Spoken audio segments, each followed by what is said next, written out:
Indeed for your company. Delighted to welcome our next guest, one of the quad that helps decide whether we are in lockdown or not lockdown. Cabinet Office Minister Michael Gove. Good morning to you. Hi, good morning, Good Julia. morning. Now, you're a former Education Secretary. What are the biggest effects of this latest national lockdown affecting the vast majority of people in this country is that children are no longer going to be able to go to school, the vast majority of them, to either primary, secondary school or indeed university either. It's all going to move to remote learning for the vast majority. Can you tell me what happened between Sunday morning when Boris Johnson went on television to tell us schools were completely safe, and Monday morning, obviously, when children went back to school in a lot of schools, and Monday evening when we're now told that schools are no longer safe? What happened in that time frame? The 4 chief medical officers of the United Kingdom told all the governments of the United Kingdom that we needed to move to level 5, the highest level of alert, because the pressure on the NHS was so great that it was at risk of overwhelming the health service. And on that basis, we in England and also our colleagues in Scotland reluctantly came to the conclusion with a heavy heart that we had to close schools. And you're right. And was that information out of the blue? Well, it is the case that, as you quite rightly point out, the last thing we wanted to do, literally the last thing we wanted to do, was to close schools, because the impact on children, particularly children from the poorest backgrounds, of not being in the classroom is so... No, so I want to clarify. The Prime Minister, yourself, the Education Secretary, Gavin Williamson, all other people had no inkling whatsoever that they were going to get that information from the chief medical officers sometime on Monday, when they were told that schools were no longer a safe place for children to be because of the risk of transmission to the community. There was no inkling of that whatsoever. Well, entirely new information. Schools were closed in significant parts of the southeast, in London and in Kent and elsewhere, because of the danger of infection. But I think it's also important to say that schools do remain open for children of key workers and for the very vulnerable. Could you answer my question? The new information. I'm saying that, but schools were going to be closed and delayed return in large parts of say London, home counties, but for the rest of the country, even for Tier 4, they were going to open.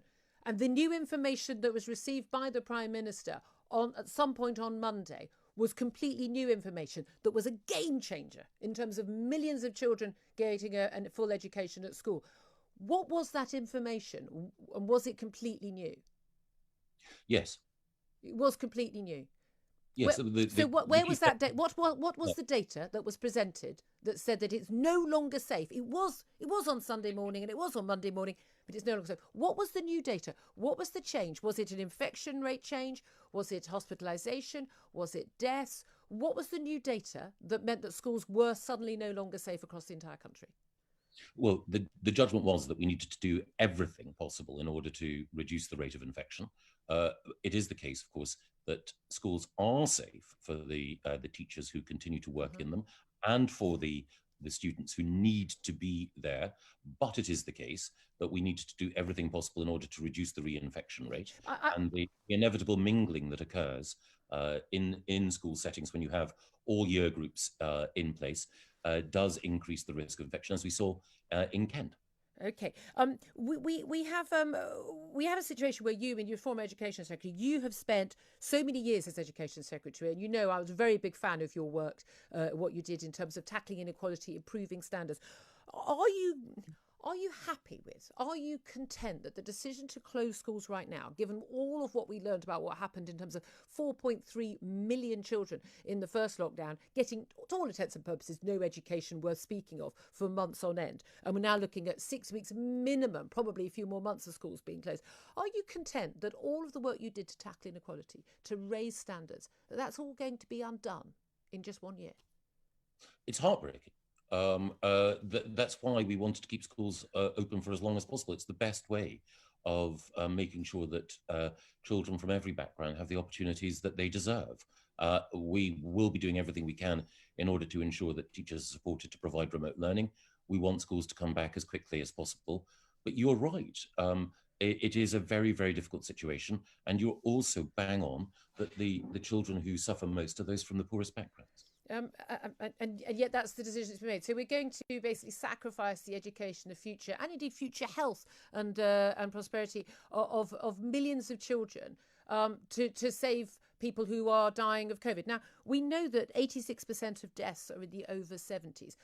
Would it not be a more sensible measure for the people who are most at risk, either clinically vulnerable, and I mean severely clinically vulnerable, and the very elderly, 70 plus, that they simply shielded themselves? They were helped to shield, given every possible economic and practical help to shield themselves, to allow our children to still be able to go to school. Would that not be a more sensible thing, given that we've got a vaccine right now and we can roll the vaccine out quickly?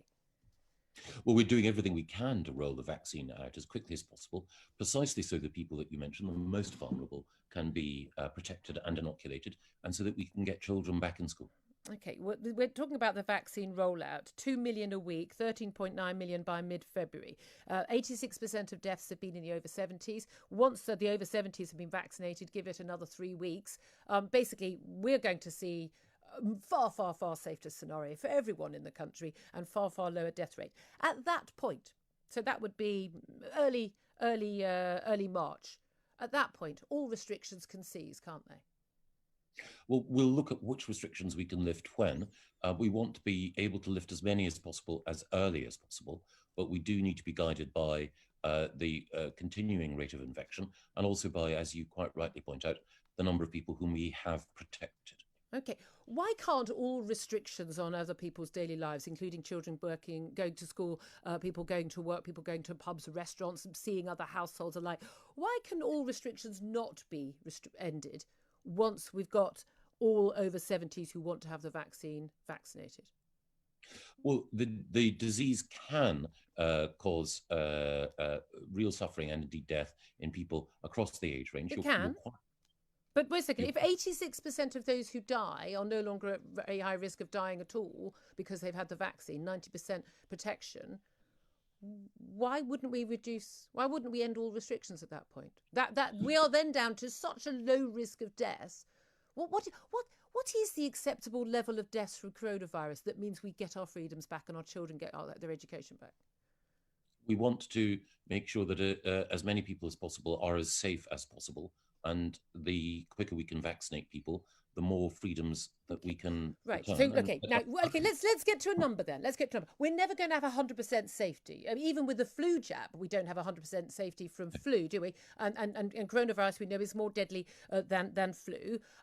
We're never going to have zero COVID. So 100% of people being at risk, vast majority of people who are most at risk are in their over 70s. Once they've had the jab, okay, what number of people dying a day will mean that we can get our freedoms back? Again, I won't make a judgment or prediction now. I think that the most important thing is to make sure that we can do everything possible to get those freedoms back by concentrating on vaccinating as many people as possible. And that's the aim the government has. The point of the government, yes, the aim of the government is to vaccinate as many people as possible. The purpose of that is to save as many lives as possible. Once we have saved as many lives as we can possibly do, certainly from the over 70s who are most at risk, as I keep pointing out, at that point, we will have a lower number of people who are dying. What is the number of people who die from COVID that will mean it is acceptable for the rest of us to get our freedoms back? We'll be looking at the pressures overall on the NHS because, again, one of the things that, as we discussed in the past, is the case is that the more people who are in hospital with COVID, and mercifully, the treatment now means that people who are in hospital have a higher likelihood of surviving. But the more people who are in hospital with COVID, the less available the NHS is for others, and the less available NHS resources are for other conditions. So what we need to do is to balance our ability to treat those who are in pain and who have serious conditions with the spread of the virus. So now it's not about deaths. Now we've moved the goalposts. Now it's the number of people in hospital. Can you tell me, Michael, given you're one of the 4 people who make decisions about whether or not our lives are controlled, whether our children go to school and the like, can you answer this question? How many people are currently in hospital with COVID being treated for COVID as opposed to being treated for another illness or ailment or long-term chronic condition which they entered hospital for but have since tested positive for COVID? Do you know? There are 26,626 people in hospital with COVID. There are 26,600 odd people in hospital who have tested positive for COVID. The Confederation, NHS Confederation Director Leila McCoy confirmed to me earlier this morning that there are no statistics, there are no figures for the people who are in hospital who have tested positive for COVID, 25% of whom, by the way, test positive after 7 days in hospital. They've caught it in hospital. And people who are being treated for COVID. Are you aware of what those figures are? Because the NHS Confederation doesn't know those figures. As far as I'm aware, they are not actually available to anyone. They're certainly not aware publicly. Are you aware, do you know how many people are being treated because they have COVID? That is the reason they went to hospital. That is the reason they are in hospital, and not because they have long-term other chronic problems, but they have also tested positive for COVID. Well, it is the case that if you have other chronic problems, then that exacerbates the damage that COVID can do.